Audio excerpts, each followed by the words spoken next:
నమస్తే, welcome to రాజధాని report. రాజధాని ఎక్కడ కడతారో, ఒకవేళ కడితే ఎంత ఇస్తారో చెప్పకుండానే రాష్ట్ర విభజన జరిగింది. రాజధాని నిర్మాణానికి అవసరమైతే అడవిని డీనోటిఫై చేస్తామంటూ విభజన బిల్లులో ఒక క్లాజును చేర్చింది యూపీఏ ప్రభుత్వం. కొంపదీసి నల్లమల అడవుల్లో రాజధాని కట్టేస్తారా ఏంటి అంటూ జనం ఆశ్చర్యపోయారు. ఎన్నికల తర్వాత పరిస్థితి మారింది. రాజధాని కట్టుకునే అవకాశం రావడంతో దేశంలో తొలి స్మార్ట్ రాజధాని నగరం తుళ్లూరు కేంద్రంగా నిర్మించే ఆలోచనలో ఉంది ఆంధ్రప్రదేశ్ ప్రభుత్వం. ఈ అవసరాల మేరకే మాస్టర్ ప్లాన్ సిద్ధం చేస్తోంది. పరిపాలనా భవనాలే కాకుండా ప్రజల రాజధానిగా రాజధాని నగరం ఉండాలనేది ప్రభుత్వం ఆలోచన. ఇందులో సచివాలయం, అసెంబ్లీ, ముఖ్యమంత్రి, గవర్నర్ నివాసం, ప్రభుత్వ కార్యాలయాలు, ఉద్యోగుల నివాస గృహాలు, వ్యాపార సముదాయాలు ఎక్కడెక్కడ ఏర్పాటవుతున్నాయనే దానిపై సింగపూర్ ప్రభుత్వం మాస్టర్ ప్లాన్ సిద్ధం చేసింది. అందులో వివరాల్ని మీ ముందుకు తెస్తోంది ఎన్టీవీ.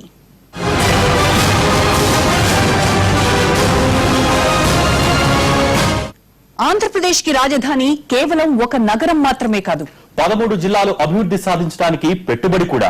హైదరాబాద్ ప్రస్తుతం ఉన్న స్థాయికి ఎదగడానికి 400 ఏళ్లు పట్టినా గట్టిగా పట్టుబడితే 50 ఏళ్లలో తుళ్లూరుని ఈ స్థాయికి తీసుకురావచ్చు.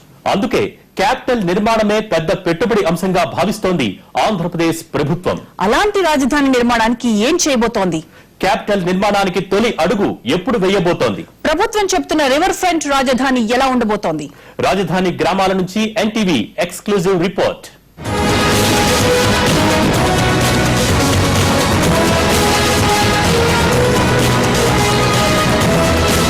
ఏపీ ప్రభుత్వం రివర్ ఫ్రంట్ క్యాపిటల్ కు ఇప్పటికే సిద్ధమైంది. దానికి సంబంధించినటువంటి ప్రణాళిక కూడా అధికారులు తుది మెరుగులు దిద్దుతున్నారు. మొత్తంగా చూసుకున్నట్లయితే కృష్ణా నది ఒడ్డున భారీ గ్రీన్ బెల్ట్ ను ఏర్పాటు చేయాలని ప్రభుత్వం భావిస్తోంది. దానికి అనుబంధంగా 6 నుంచి 8 లైన్ల రహదారిని నిర్మించడం ద్వారా తుళ్లూరు ప్రాంతం ఏదైతే కోర్ క్యాపిటల్ ఏరియాగా భావిస్తుందో ఆ ప్రాంతానికి ప్రజలను తీసుకెళ్లేందుకు రహదారులు నిర్మించాలని కూడా ప్రభుత్వ అధికారులు ప్రణాళిక సిద్ధం చేస్తున్నారు. మొత్తంగా చూసుకున్నట్లయితే ఈ ప్రాంతం మొత్తం ఒక అద్భుతమైన రాజధాని ప్రాంతానికి వేదికగా కాబోతున్నట్లు ప్రభుత్వ ప్రణాళికలు స్పష్టం చేస్తా ఉన్నాయి.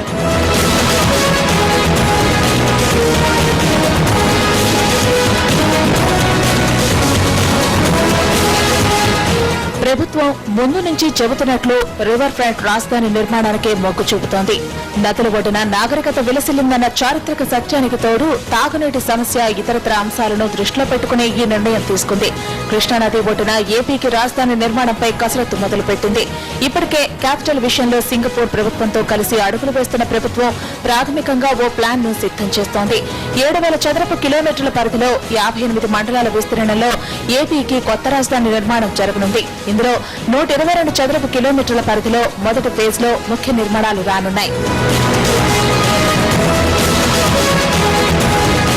30,000 ఎకరాల్లో మొదటి దఫా రాజధాని నిర్మాణాన్ని పూర్తి చేయాలని ఏపీ ప్రభుత్వం లక్ష్యంగా పెట్టుకుంది. ఇందులో 8 చదరపు కిలోమీటర్ల ప్రాంత పరిధిలోకి వచ్చే 2,000 ఎకరాల్లో కోర్ క్యాపిటల్ నిర్మాణానికి అధికారులు కసరత్తు చేస్తా ఉన్నారు. ఇప్పుడే దీనికి సంబంధించినటువంటి బ్లూ ప్రింట్ కూడా ప్రభుత్వం సిద్ధం చేసింది. ముఖ్యమంత్రి నివాసంతో మొదలుకొని సచివాలయం, ఇతర ప్రభుత్వ విభాగాలన్నీ కూడా ఈ యొక్క కోర్ క్యాపిటల్ ఏరియా ప్రాంతంలో ఉండే అవకాశం కనిపిస్తా ఉంది. ఒక ఇన్నోవేటివ్ గా ఈ ప్రాంతాన్ని డెవలప్ చేయాలని ప్రభుత్వం భావిస్తా ఉంది. కోర్ క్యాపిటల్ ఏరియాగా చెబుతున్న ప్రాంతంలో ఒక భారీ టవర్ ను నిర్మించడం ద్వారా ఒక కొత్త ఒరవడికి నాంది పలకాలనే ప్రయత్నాల్లో కూడా ప్రభుత్వం ఉన్నట్లుగా మనకు తెలుస్తా ఉంది. మొత్తంగా చూసుకుంటే కోర్ క్యాపిటల్ ప్రాంతమే అత్యంత కీలకమైనటువంటి ప్రాంతంగా సచివాలయం, అసెంబ్లీ, ముఖ్యమంత్రి నివాసంతో పాటు సమస్త ప్రభుత్వ కార్యాలయాలకు సంబంధించినటువంటి భవనాలు కూడా ఈ కోర్ క్యాపిటల్ ప్రాంతంలో ఉండే అవకాశం కనిపిస్తుంది. వీటితో పాటు నివాస గృహాలు, కమర్షియల్ కాంప్లెక్స్ కూడా ఈ కోర్ క్యాపిటల్ ఏదైతే ప్రభుత్వం భావిస్తా ఉందో ఈ 8 చదరపు కిలోమీటర్ల ప్రాంతంలోని కోర్ క్యాపిటల్లోనే తీర్చిదిద్దేందుకు ప్రభుత్వం ప్లాన్ చేస్తా ఉంది. మరోవైపు కృష్ణానదికి అనుబంధంగా కరకట్ట వైపున పూర్తి స్థాయి గ్రీన్ బెల్ట్ ను డెవలప్ చేయాలని రాజధానికి వివిధ ప్రాంతాల నుంచి రాజధానికి 6 నుంచి 8 లైన్ల రోడ్లను వేయాలని కూడా ప్రభుత్వం తన ప్రాథమికంగా సిద్ధం చేసినటువంటి ప్రణాళికలో పేర్కొంది. మరోవైపు బ్లూ ప్రింట్ సిద్ధమైన తర్వాత సింగపూర్ ప్రభుత్వం ఇచ్చేటువంటి మాస్టర్ ప్లాన్ తో కూడా చర్చించిన తర్వాత ఈ యొక్క ప్రణాళిక తుదిరూపు ఇచ్చే అవకాశం కనిపిస్తుంది. మొత్తంగా చూసుకుంటే మాత్రం ఒక కోర్ క్యాపిటల్ ఏరియా దేశంలోనే ఎక్కడా లేని విధంగా అద్భుతమైనటువంటి అవకాశాలతో అద్భుతమైనటువంటి నిర్మాణ పరంగా అద్భుతంగా ఉండే విధంగా చూడడానికి ప్రభుత్వం కసరత్తు చేస్తా ఉంది. కన్సల్టెన్సీ సేవలతో పాటు భవిష్యత్తులో ఒక 100 సంవత్సరాలకు సరిపోయేటటువంటి మౌలిక సదుపాయాలు కల్పించేందుకు కూడా ప్రభుత్వం ఈ ప్రణాళికలో రూపొందించినట్టుగా మనకు అధికారుల నివేదిక చూస్తే అర్థమవుతోంది.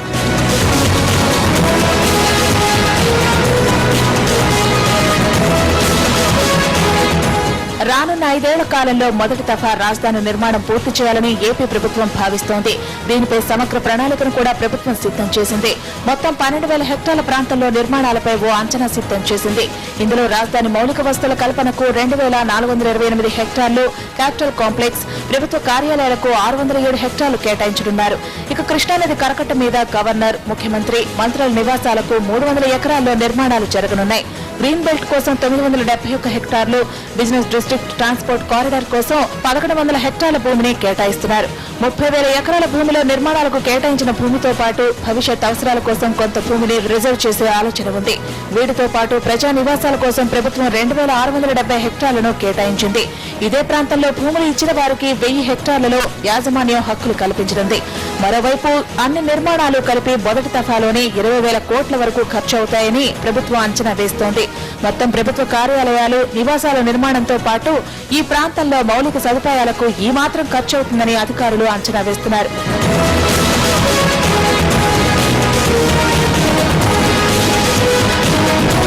రాజధానిలో మౌలిక సదుపాయాల కల్పనకు 3,386 కోట్లు, క్యాపిటల్ కాంప్లెక్స్, ప్రభుత్వ కార్యాలయాల నిర్మాణానికి 7,819 కోట్లు ఖర్చవుతాయని అధికారులు అంచనా వేశారు.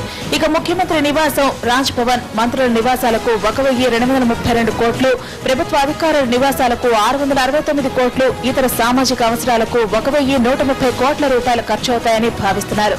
భవిష్యత్తులో ఈ మొత్తం పెరిగే అవకాశం ఉంది. ఇవి కాకుండా ఇతర సదుపాయాల కోసం భారీగా ఖర్చవుతుందని ప్రభుత్వం అంచనా వేస్తోంది.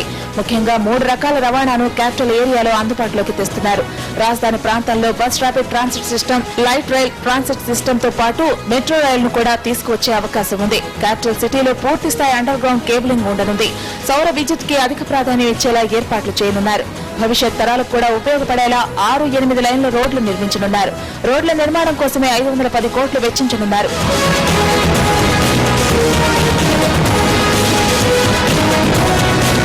ఇకపోతే డ్రైనేజీ కోసం 292 కోట్లు, నీటి సరఫరాకు 304 కోట్లతో ప్రాజెక్టులు చేపట్టనున్నారు. ప్రభుత్వం రివర్ ఫ్రంట్ క్యాపిటల్ గా చెబుతుండటంతో బ్యూటిఫికేషన్ కు ప్రాధాన్యం ఇవ్వనున్నారు. మొత్తం నది ఒడ్డు అంతా గ్రీన్ బెల్ట్ గా మారనుంది. అక్కడ నుంచి రాజధాని విశాలమైన రోడ్లు నిర్మించనున్నారు. టూరిజం లక్ష్యంగా ఈ నిర్మాణాలు సాగనున్నాయి.